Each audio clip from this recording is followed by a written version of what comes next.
नमस्कार, आप देख रहे हैं हिंदी खबर। मैं हूं आपके साथ ऋतु भंडारी। अपनी जनता पार्टी के राष्ट्रीय अध्यक्ष और उत्तर प्रदेश के पूर्व मंत्री स्वामी प्रसाद मौर्य एक के बाद एक बयानबाजियों के चलते सुर्खियों में हैं। कभी वो बीजेपी को आतंकवादी करार कर देते हैं, तो कभी हिंदू राष्ट्र की मांग करने वालों पर राष्ट्रद्रोह का केस चलाने की धमकी देते हैं। अब झांसी के ललितपुर में उन्होंने सीधे बाबा बागेश्वर यानी कि धीरेन्द्र कृष्ण शास्त्री पर तेज तरार हमला बोलते हुए हिंदू राष्ट्र की अवधारणा के खिलाफ आवाज को बुलंद कर दिया है। जात पात की विदाई का तो हम भी पक्षधर हैं, लेकिन उनकी यात्रा केवल इसलिए होती, हम उनका स्वागत करते। उनकी यात्रा हिंदू राष्ट्र की मांग को लेकर है, जिस पर आपने सवाल ही नहीं किया। तो हिंदू राष्ट्र की मांग करना आखिर क्या यह संविधान विरोधी नहीं है? क्या राष्ट्र विरोधी नहीं है? 1947 में जब हमारा देश आजाद हुआ, संप्रभु राष्ट्र भारत बन गया है, हमारा अपना भारतीय संविधान है। स्वतंत्रता संग्राम सेनानियों के सपने साकार हुए हैं कि हजारों साल गुलामी का अवधि झेलने के बाद आज भारत संप्रभु राष्ट्र के रूप में स्थापित हुआ। तो ऐसे राष्ट्रद्रोही ताकतें हिंदू राष्ट्र की मांग करके फिर से देश को बंटवारे की ओर ले जा रहे हैं, देश को गुलामी की ओर ले जा रहे हैं। ऐसे लोगों से सावधान रहना चाहिए। और सनातन विरोधी है और कट्टर मुस्लिम है जो मौर्य बना टहल रहा है। तो मैं निवेदन करूंगा मोदी सरकार और योगी सरकार से इसके ऊपर राष्ट्रद्रोह का मुकदमा लगे। और ये हिंदू राष्ट्र का जो बात कर रहा है, हिंदू विरोधी बात कर रहा है। अगर ये हिंदू राष्ट्र घोषित करने के विरोध में कह रहा है कि जो हिंदू राष्ट्र घोषित करेगा राष्ट्रद्रोह का मुकदमा हो, तो हम तो कहेंगे इसको जेल में बंद किया जाना चाहिए। ऐसे श्वान की आवश्यकता नहीं है। तो देखिए, स्वामी प्रसाद मौर्य की तरफ से लगातार एक के बाद एक विवादित बयान दिए जाते हैं, लेकिन इस वक्त एक बार फिर से स्वामी प्रसाद मौर्य काफी सुर्खियों में है, हर किसी की जुबान पर हैं। उसके पीछे की वजह यह है कि स्वामी प्रसाद मौर्य की तरफ से एक बयान दिया गया, जिसमें सबसे पहले तो उन्होंने बीजेपी पार्टी को आतंकवादी करार कर दिया है और उन्होंने कहा कि बीजेपी अपने यहाँ पर मंसूबों को कामयाब करने के लिए तमाम ऐसी कोशिश करती है, षड्यंत्र रचती है, जो कि जनहित में ठीक नहीं है। साथ ही उन्होंने एक और बड़ा बयान दिया, जिसमें उनकी तरफ से कहा गया कि जो यहाँ पर यात्राएं निकाली जाती है हिंदू राष्ट्र बनाने को लेकर, ये नहीं निकाली जानी चाहिए, संविधान के खिलाफ है। उनका यह भी कहना कि हिंदू राष्ट्र की यात्रा में जो लोग शामिल हुए हैं उन पर राष्ट्रद्रोह का केस दर्ज कराना चाहिए, यानी कि मुकदमा दर्ज होना चाहिए। अब ऐसे में स्वामी प्रसाद मौर्य के इस बयान को लेकर साधु संतों में भी आक्रोश है, बीजेपी और तमाम पार्टियों में भी नाराजगी है, जो लगातार आलोचना कर रही है। और एक खास मेहमान हमारे साथ जुड़े हुए हैं, जिनसे आप सभी का परिचय करा दें। हमारे साथ डॉक्टर नितीशा मल्होत्रा, हिंदू धर्मगुरु, जुड़ी हुई हैं। साथ ही एडवोकेट मोहम्मद उस्मान जी हमारे साथ जुड़े हुए हैं, जो कि इस्लामिक धर्मगुरु हैं। दोनों का बहुत स्वागत करती हूँ हिंदी खबर में। शुरुआत डॉक्टर नितीशा जी मैं आप ही के साथ करूंगी। हिंदू राष्ट्र की मांग लगातार कई साधु संतों की तरफ से, कई दिग्गजों की तरफ से की जा रही है, लेकिन स्वामी प्रसाद मौर्य का जो बयान सामने आया है, पहले बीजेपी को आतंकवादी पार्टी करार करना और ये बोलना कि जो हिंदू राष्ट्र की यात्रा निकाल रहे हैं उन पर राष्ट्रद्रोह का केस हो जाना चाहिए, आप कैसे देखते हैं इसे? सभी को राधे राधे और सभी को जय मां पीताम्बरा। तो देखिए, मैं आपके व्यूअर्स से यही कहना चाहूंगी कि ये तो खुद ऐसी चालें चल रहे हैं, ऐसी हरकतें कर रहे हैं, कभी किसी पार्टी में तो कभी किसी पार्टी में। खुद इनका तो इनको कुछ पता नहीं है और ये दूसरों के ऊपर कई बार ईवीएम की मशीनों को लेकर के दोष लगाते हैं, तो कई बार हिंदूवाद बनाने का दोष लगाते हैं। पहली बात तो खुद ये आतंक को फैलाने वाले इंसान मुझे तो लग रहे हैं। अगर मैं इनकी बात करूं तो मुझे तो ऐसा प्रतीत हो रहा है कि ये आतंकवादियों से मिले हुए हैं और हमारे इस देश में ये खुद आतंकवाद फैलाने की कोशिश कर रहे हैं। क्योंकि अभी इन्होंने ईवीएम के ऊपर भी बात की थी, कहा था कि ईवीएम मशीन हाईजैक हुई है और ये गलत रिजल्ट आ रहे हैं। तो पहले तो मैं कहूंगी, जनता जिसको गद्दी पर बिठाना चाहती है उसी को गद्दी पर बिठाती है। इसमें ईवीएम या किसी मशीन का कोई वो नहीं हो सकता। और अगर इनको ऐसा लगता है तो शायद ये लोग पहले ऐसा कुछ करने की सोचते रहते होंगे, तभी इनको ऐसा लगता है, क्योंकि ये दोष तो बिल्कुल गलत है। इसके साथ साथ इन्होंने आतंकवादियों के साथ देते हुए नजर आ रहे हैं और इनको सलाखों के पीछे होना चाहिए, क्योंकि भारत में हिंदू ज्यादा है। और अगर आप ये कहते हो कि आप खलासी स्थान बना दो, आप मुस्लिमों का वो देश बना दो, तो ये गलत है। आप ठीक खुद है जानते नीतीशा जी, हो एक कि एक भारत नीतीशा, में ठीक है, हिंदू मैं ज्यादा बीच है। में इंटरप्ट कर रही हूँ, और मैं माफी के साथ, लेकिन आपसे ये भी मैं इसी से जुड़ा हुआ एक सवाल पूछूंगी, क्या भारत को हिंदू राष्ट्र बनाना जरूरी है? क्योंकि देखिए, हिंदू भी सेफ है, मुसलमान भी सेफ है, सिख भी सेफ है, और बाकी जो धर्म है, ईसाई धर्म, वो भी सेफ है, सारे के सारे मिलजुल कर काम कर रहे हैं। लेकिन यहाँ पर राजनीति को अगर थोड़ा दरकिनार कर दिया जाए, तो क्या भारत को हिंदू राष्ट्र बनाना जरूरी है? और हिंदू राष्ट्र बनेगा तो क्या फायदा मिलेगा भारत के लोगों को? देखिए ऋतु जी, हमारे देश में हिंदू देश ही कहा जाता था, और हम लोग दूसरे धर्मों का सम्मान करते हैं। ऐसा नहीं है कि हम उनके साथ मिलकर नहीं रहना चाहते या वो हमारे साथ मिलकर नहीं रहना चाहते। तो ये जी। तो आतंकवादी बातें हैं जो फैलाई जाती हैं। और अगर हिंदू राष्ट्र बन जाता है तो ये तो नहीं कहा जा रहा कि मुस्लिमों को या सिखों को या इनको बाहर निकाल दिया जाए, या उनके साथ हम नहीं रहेंगे, या हम भाईचारा नहीं रखेंगे। तो हिंदू राष्ट्र बनने में दिक्कत क्या है? ठीक है। अगर हिंदू राष्ट्र बनता है, वैसे भी तो हिंदू ज्यादा ही है इस देश में। हाँ, ठीक है, हमारे साथ तो हिंदू स्वामी अच्छी है दिव्यानंद महाराज जी भी जुड़ चुके हैं, जो कि हिंदू धर्म गुरु हैं। महाराज जी, बहुत स्वागत करती हूँ हिंदी खबर में आपका। लेकिन उससे पहले मोहम्मद उस्मान जी, आपके पास आते हुए, चूंकि जो ये बयानबाजी की जा रही है इस वक्त, हालांकि ये राजनीति का विषय है, लेकिन उसके बावजूद भी स्वामी प्रसाद मौर्य के इस बयान को आप कैसे देखते हैं? क्योंकि उनका सीधे तौर पर कहना कि हिंदू राष्ट्र की जो यात्रा निकाली जा रही है बनाने को लेकर, ये संविधान के खिलाफ है। संविधान के खिलाफ कैसे हो सकती है? ये विचारधारा तो संविधान के हिसाब से ही चल रही है, हर किसी की हर विचारधारा। देखिए, जहां तक मौर्य जी के बयान का ताल्लुक है, ये तो सीधे सीधे उनका बयान है, उसकी स्पष्टवादिता वो जाने किस तरह से कहेंगे। लेकिन जिस बयान के ऊपर उन्होंने ये बयान दिया है, मैं उस बयान के बिल्कुल विरुद्ध हूं। जो ये यात्रा निकल रही है, उस यात्रा में लगातार इस किस्म का बयान किया जा रहा है। और उस यात्रा में ही नहीं, इसके अलावा भी अगर कोई व्यक्ति मेरे इस देश में हिंदू राष्ट्र बनाने की अगर मांग करता है, तो वो मांग संविधान विरोधी है। मेरा ये देश संविधान से चलेगा, और यहाँ पर लेकिन मोहम्मद उस्मान जी, जो लोग गजवाए हिंद का जिक्र करते हैं, उन लोगों के लिए क्या? यहाँ अलग अलग धर्मों के सब लोगों को यहाँ पर आजादी दी है, किसी को भी विशेष अधिकार इस तरह का नहीं दिया गया है। ये यकीनन संविधान विरोधी है, और ये बीएनएस की धारा 152 के तहत है। और पहले जैसे राष्ट्रद्रोह की धारा लगती थी, इस धारा 124A, या पहले लगती थी आईपीसी की धारा 153A, 153B, ये बिल्कुल उसी तरह से। ये तो इस तरह का किसी को भी आजादी नहीं दी जानी चाहिए। ठीक है सर, गजवाए हिंद का बताइए, गजवाए हिंद का बताइए। जो लोग गजवाए हिंद का नारा लेकर तमाम बातों का जिक्र करते हैं, उनको लेकर आपका परसेप्शन क्या है? जी सर, गजवा ए हिंद का नारा लेकर जो लोग यात्रा तो नहीं निकाल रहे, लेकिन तमाम बातों का जिक्र करते हैं, उन लोगों को लेकर परसेप्शन क्या है? देखिए, मेरी बड़ा सीधा सा हिसाब है। कोई भी अगर यहाँ मुस्लिम राष्ट्र की अगर मांग करता है, तो उसके खिलाफ कानूनी कार्रवाई होनी चाहिए। अगर कोई भी धर्म के आधार पर यहाँ देश की मांग करे, यहाँ भाषा के आधार पर देश की मांग करे, यहाँ जन्म स्थान को लेकर देश की उसकी मांग करे, तो ये अपराध है, अपराध की श्रेणी में है। और इस सबको रोकने के लिए जो हमारा तंत्र काम कर रहा है, उसको कार्रवाई करनी चाहिए। यहाँ धर्म, भाषा, जाति, किसी विशेष के आधार पर किसी को भी देश मांगने का हक नहीं है। संविधान विरोधी है लोग ऐसा जो करते हैं।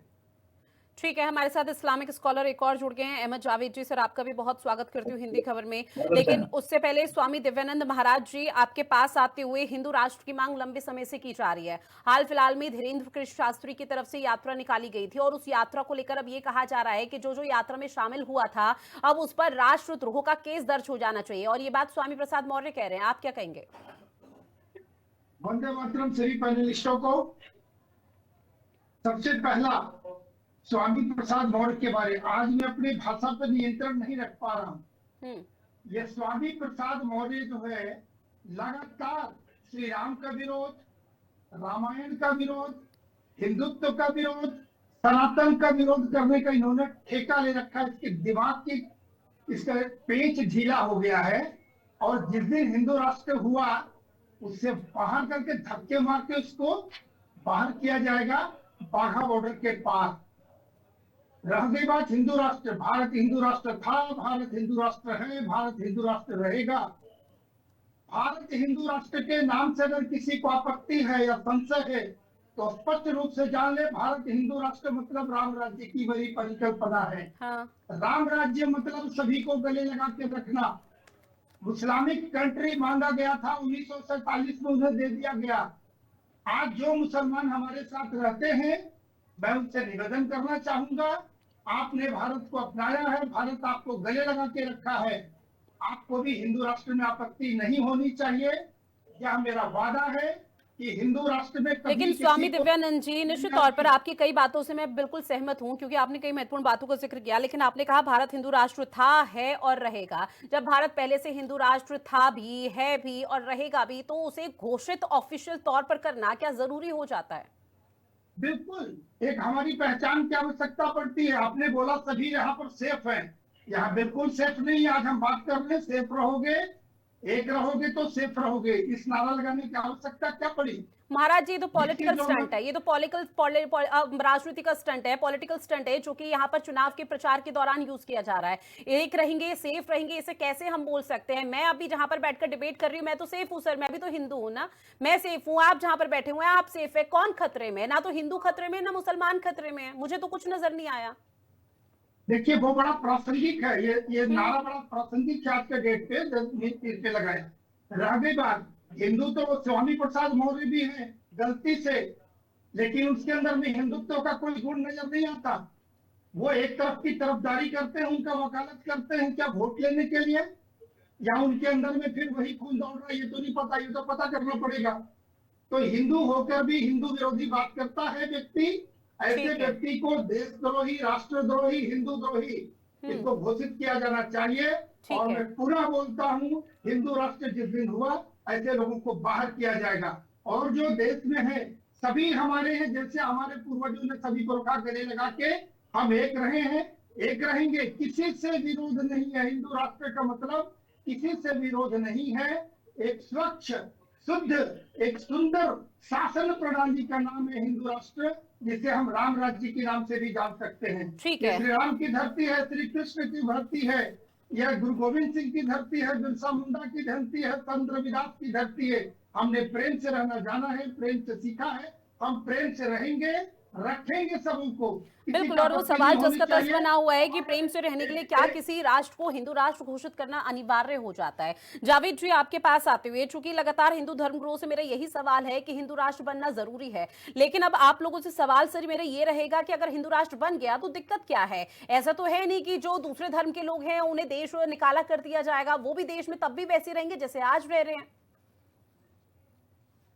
जी बहुत बहुत शुक्रिया। ये जो आपकी बहस है मौर्य जी के वक्तव्य से, ये मौर्य जी का अपना निजी वक्तव्य है, और उन्होंने जो कटाक्ष किया है बाबा पे, तो उनका राय जो है, एक पार्टी चलाते हैं, पॉलिटिकल हैं, और वो अपने धर्म को बौद्ध कहते हैं कि मैं बौद्ध धर्म से ताल्लुक रखता हूँ।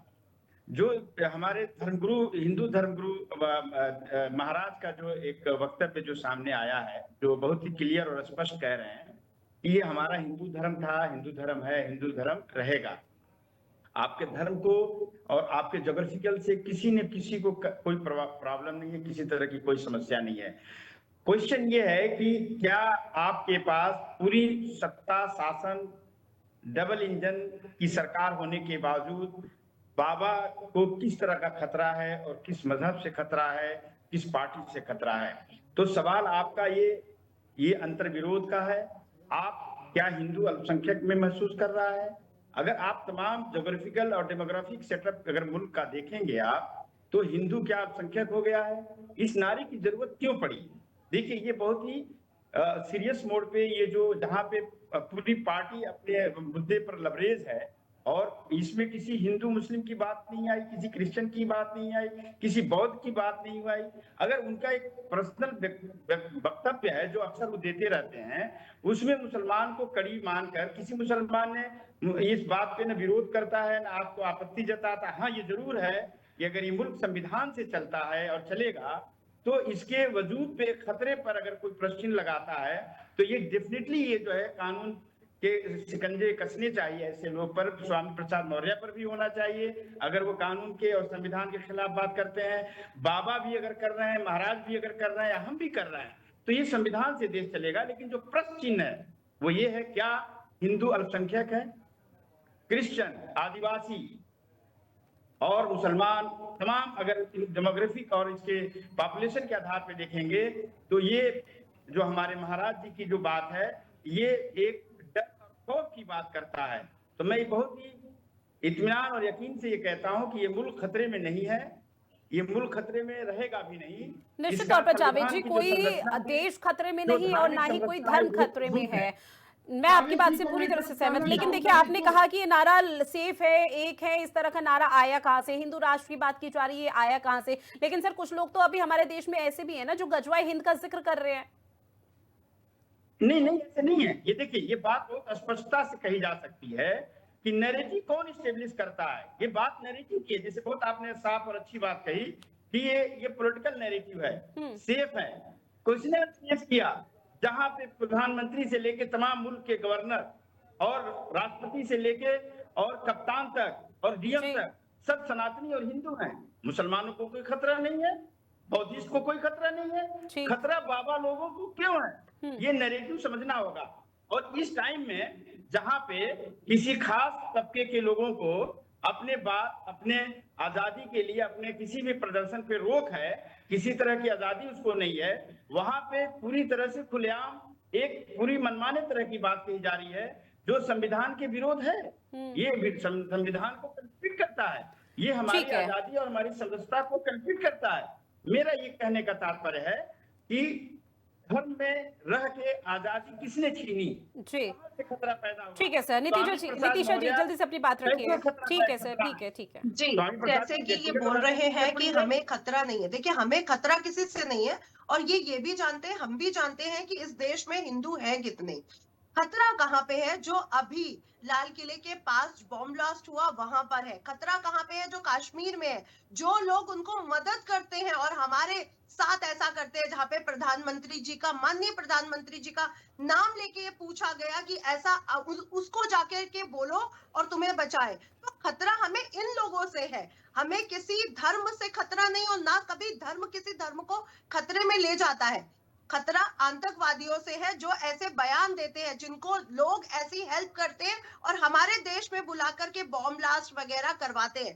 दूसरा, अगर मैं नीतीशा जी एक सेकंड के लिए मैं आपको रोक रही हूँ। आपने दिल्ली बॉम्ब ब्लास्ट का जिक्र किया। मैम, दिल्ली बॉम्ब ब्लास्ट में 9 से 10 परिवार के कुछ ना कोई यहाँ पे, अब वो हमारे बीच में नहीं रहा, लेकिन उसमें से 3 परिवार ऐसे हैं जो कि मुस्लिम धर्म से थे। तो हम कैसे और किस फैक्ट के साथ इस तरह की बातें कर सकते हैं?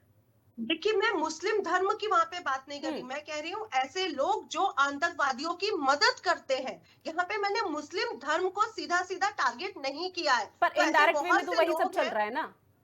जो ऐसे लोगों को हेल्प करते हैं वो गलत है, वो आतंकवादी है। उनके लिए ये हमें डर है कि वो ऐसा करेंगे और हमारे साथ ऐसा हमेशा होता रहेगा, इसलिए मैं इस धर्म को यहाँ पर नहीं ला रही हूँ। लेकिन बहुत सी चीजें, और अगर मैं मौर्य जी की बात करूं तो मुझे लगता है कि कभी वो इस पार्टी में और कभी वो इस पार्टी में, और शायद भाजपा में वो अपना जेब नहीं भर सके, इसलिए अब वो भाजपा के विरोध में आकर के ऐसे वक्तव्य बोल रहे हैं कि हम लोगों को ऐसा नहीं बोलना चाहिए या वैसा नहीं बोलना चाहिए। आप जिस देश में रह रहे हैं वैसे भी वो हिंदू राष्ट्र ही है, आप मनाए इसको, बनाए या ना बनाए, वो है तो हिंदू राष्ट्र ही, और ये सनातन राष्ट्र है, शुरू से चलता आ रहा है, अखंड भारत। तो आप इसको वो नहीं कर सकते किसी धर्म को लेकर के। तो पहली बात तो मुझे लगता है कि इनके खिलाफ FIR होनी चाहिए, क्योंकि ये खुद गलत वक्तव्य को बोल करके आतंकवाद, धर्म के साथ आतंकवाद फैला रहे हैं। ठीक है मोहम्मद उस्मान, और अगर इनको ये लग रहा है कि मुस्लिम देश में चले जाना चाहिए तो ये बिल्कुल जा सकते हैं, लेकिन यहाँ पर ये बातें बिल्कुल नहीं करना चाहिए। ठीक है मोहम्मद उस्मान जी। देखिए, मैं तो सबसे पहले यहाँ बड़ी सीधी सी बात कहूंगा, मुझे आपत्ति है लगातार यहाँ पर भी हिंदू राष्ट्र की करके मांग की जा रही है। यहाँ पर जो भारत में धर्म, जाति, भाषा के आधार पर अलग देश की मांग करेगा वो भारत के संविधान के तहत मुकदमे का सामना करेगा। और कोई भी व्यक्ति हो, वो ऐसा कोई भी काम करे यहाँ पर जो मेरे देश के लोगों के बीच खाई पैदा करने वाला हो, वो राष्ट्रद्रोह की श्रेणी में आता है, राष्ट्र विरुद्धों की श्रेणी में आता है। वो किसी भी भेष में आ सकता है, वो अगर बाबा बनकर आए, वो किसी पार्टी का राजनेता बनकर आए, मैं इसे देशद्रोह की श्रेणी में मानता हूं। उसके खिलाफ मुकदमा लिखा जाना चाहिए। और ये जैसे जितने ये बाबा जो है राजनीतिक बयान दे रहे हैं, वो अपनी इस पर गौर करें कि किसी भी कीमत अगर उनको राजनीति करनी है तो वो इस देश को एक चोले को उतार दे और राजनीतिक तौर पर सीधे सीधे राजनीति करे। उन्हें राजनीतिक बयानों से परहेज करना चाहिए। ये मेरा देश है, संविधान से चलेगा। यहाँ पर किसी को भी इस बात की आजादी नहीं दी जाएगी, किसी भी कीमत नहीं दी जाएगी। और हम इस सब के लिए वो तमाम लोग जिन्होंने देश की आजादी के लिए काम किया था, खून बहाया था, आज उनके पुरखे जिन्होंने आजादी में कोई सहयोग नहीं किया, पहले भी वो इस देश को बांटना चाहते थे, उन लोगों ने बंटवारा किया। जिन्होंने देश की आजादी में कोई रोल अदा नहीं किया, आज उनके पुरखे इस काम को। ठीक है मोहम्मद उस्मान जी, देखिए आजादी में किसने साथ दिया, किसने सपोर्ट नहीं किया, ये तो बात का मसला है, इस मसले पर हम चर्चा नहीं कर रहे हैं। लेकिन देखिए मोहम्मद उस्मान जी, इस बात को भी डिनाई नहीं किया जा सकता कि आप ही के धर्म के कुछ लोग हैं जिनके छतों पे पाकिस्तान के झंडे या फिर फिलिस्तीन के झंडे लगे रहते हैं। जब पुलिस की तरफ से कार्रवाई की जाती है तो आई सपोर्ट फिलिस्तीन इस तरह के जिक्र किया जाता है। पाकिस्तान अभी हाल फिलहाल में ऑपरेशन सिंदूर हुआ था, ऑपरेशन सिंदूर में खुद वो भारत की किरकिरी कर रहे थे जबकि पाकिस्तान की वाहवाही कर रहे थे। ये आप ही धर्म के तो लोग हैं। अगर कोई सोशल मीडिया पर पोस्ट डाल दिया जाता है, कोई सैड कोई यहाँ पर दिग्गज की डेथ हो जाती है, इस तरह का जिक्र किया जाता है तो बहुत से लोग उस पर हंसते हैं। तो सर ऐसे लोगों को तो चिन्हित आप लोगों को भी करना पड़ेगा, शायद तभी देश का भला हो पाएगा। ये चिन्हीकरण का काम पुलिस का है, प्रशासन का है, सरकार का है। और मैं समझता सर आप मुस्लिम धर्मगुरु हैं, इस्लामिक धर्मगुरु हैं, आप लोग क्या करेंगे? सिर्फ डिबेट में बैठ के हो हल्ला करेंगे? आप लोगों को भी तो काम है ना कि आप लोग भी उसका चिन्हीकरण करें। के लिए बहुत सारे नेता इन कामों को कराते हैं, उनके खिलाफ कार्रवाई होनी चाहिए और भेद के आधार पर नहीं होनी चाहिए। हम किसी भी अपराधी का समर्थन नहीं करेंगे। हाँ, एक बड़ी खास बात कहना चाहूंगा, ठीक है, मैंने समर्थन करते देखा है लोगों को, बलात्कारियों का समर्थन करते देखा है, मैंने सजायाफ्ता लोगों का समर्थन करते देखा है। ठीक है, स्वामी दिव्यानंद जी अपनी बात रखिए। और उसमें एक सवाल मैं एड ऑन ये कर रही हूँ कि धार्मिक यात्राओं में क्या राजनीति का एंटर होना सही है? होनी चाहिए। इन्हें तो शांत कराया जाए। 2-3 बात बोलना चाहूंगा। जी, जावेद जी ने बताया क्या हिंदू अल्पसंख्यक हो गया है? क्या डर है? हिंदू को किसी से डर नहीं, हम तो सहिष्णु हैं, हम तो सह भी रहे हैं। यहाँ पर तो गले भी काट दिए जा रहे हैं, लेकिन हम आज भी सहिष्णु हैं। हम तो रोड़ा चलाते नहीं है, हम तो आगजनी करते नहीं है, हम थाने यूनिवर्सिटी जलाते नहीं है, हमारे छतों में तो पत्थर नहीं मिलते हैं। किंतु यहाँ पर जिहाद, विभिन्न प्रकार की जिहाद चलाए जा रहे हैं। रह गई हिंदू अल्पसंख्यक की बात, कश्मीर में तो हिंदू अल्पसंख्यक है और एक तरफ दूसरी पाकिस्तान में भी हिंदू अल्पसंख्यक है। मंदिरों पर नारे लिखने वाले कौन थे अलीगढ़ में? आपको इस्लामिक स्टेट तो दे दिया गया ना श्रीमान जी, उस्मान जी, आपको तो स्टेट दे दिया गया ना। मंदिर पर नारे लिखने वाले कौन थे? उनकी निंदा करो ना एक बार। हमारे देश की बात आपको करिए, देश हमारा है और इस देश में हमने आपको करने वाले कौन है? जबरदस्ती जय श्री राम का नारा लगवाने वाले कौन है? सबसे बड़े आतंकी वही लोग हैं जो जबरदस्ती नारे लगवाते हैं, जो जबरदस्ती पूजा करवाते हैं, जो यात्रियों को लौट के उनको धर्म के आधार पर पकड़कर मंदिर के आगे उन्हें नतमस्तक सर चूंकि देखिए आप सभी धर्मों की तरफ से अपने अपने लोगों को सपोर्ट किया जा रहा है, चाहे उनकी गलती कहीं भी रही हो। और मुझे ऐसा लगता है, मेरा ऐसा खुद का परसेप्शन है कि इस तरह के लोगों को, आप लोगों को भी चिन्हितकरण करना चाहिए, उन लोगों को सामने लाना चाहिए, चाहे वो हिंदू धर्मगुरु है या हिंदू धर्मगुरु और हिंदू धर्म से क्यों ना ताल्लुकात रखे। ऐसे में अहमद जावेद जी आपके पास आते हुए एक आखिरी रिएक्शन मैं आप ही से लूंगी। अब धर्मगुरुओं का पूरे मामले पर क्या परसेप्शन, किस तरह की सलाह अपने ही कौम को देंगे, चाहे वो हिंदू धर्मगुरु हो या इस्लामिक धर्मगुरु से बिलोंग करते हो? देखिए मैम, ये आपका सवाल बहुत ही वाजिब और मुनासिब है। इसका सिर्फ एक लाइन में जवाब ये हो सकता है कि मुल्क सेफ है, मुल्क संविधान के अंतर्गत आता है, सेफ है। सभी मजहब के मानने वाले किसी भी डेमोक्रेसी में रह रहे हो, सब सेफ है, महफूज हैं। जिनका नैरेटिव धार्मिक है, जो राजनीति को धार्मिक के का एक पार्ट बना के चल रहे हैं, उनको ये खतरा है। और मैं समझता हूँ कि ये मुल्क बहुत खूबसूरत है, संविधान से चलेगा। और मैं महाराज जी को भी इस बात का आश्वासन दिलाना चाहता हूँ कि कोई भी मुसलमान, उसका जरूर ताल्लुक धर्म से होता है, किसी भी मजहब के मानने वाले लोगों को ये बात बहुत स्पष्ट मान लेना चाहिए कि ये एक संविधान के अंतर्गत इस मुल्क का वजूद में आना है और वजूद में है और रहेगा। और मैं सिर्फ ये कहना चाहता हूँ आपके के माध्यम से तमाम मुल्क के प्रेम करने वालों को, कि कोई हिंदू मजहब खतरे में नहीं है, उसको किसी हिंदू राष्ट्र बनाने की जरूरत नहीं है, वो बहुत सेफ है, बड़ा भाई है। ठीक है, चूंकि देखिए वीरेंद्र कृष्ण शास्त्री की जो यात्रा है उसका समापन हो चुका है, लेकिन आने वाले समय में इसका धरातल पर क्या इम्पैक्ट पड़ता है, फिलहाल इस पर हर किसी की नजरें टिकी हुई है, या भारत हिंदू राष्ट्र बनता है या नहीं बनता। हालांकि जो स्थिति है, जो अभी यहाँ पर दृष्टिकोण है, वो काफी यहाँ पर कमजोर देखने को मिल रहा है। फिर भी उसके बाद क्या कुछ हालात रहेंगे वो आने वाला वक्त बताएगा। बहरहाल आप सभी मेहमान हमारे साथ जुड़े, इस महत्वपूर्ण विषय पर चर्चा की है, उसके लिए आप सभी का बहुत शुक्रिया। खास पेशकश में इतना ही। देश और दुनिया की बड़ी खबरों के लिए आप बने रहिएगा हिंदी खबर के साथ। नमस्कार। तो हिंदू राष्ट्र की मांग करना आखिर क्या ये संविधान विरोधी नहीं?